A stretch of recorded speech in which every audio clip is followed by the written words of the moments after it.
Sedaj pa naše kokosovo olje položimo v vodno kopel.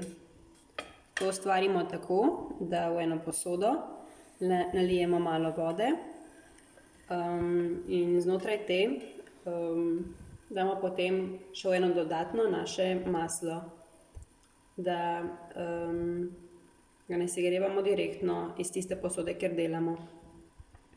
Pomembno je tudi, da voda ni preveč vroča, da ne vre, saj bi potem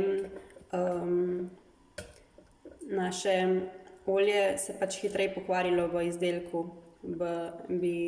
Če bi ga segreli čez 37 stopinj Celzija, bi potem lahko v izdelku hitreje ratalo žarko in bi se naš izdelek lahko hitreje pokvaril. Tako. Probamo malo vmes mešati,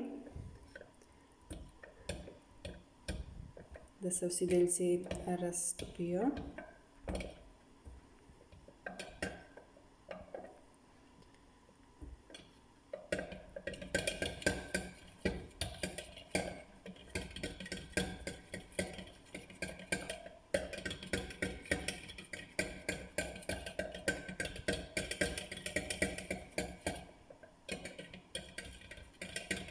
Vmes malo mešamo, da se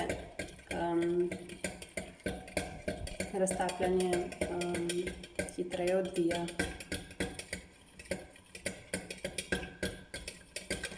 Čisto še malo nam je ostalo.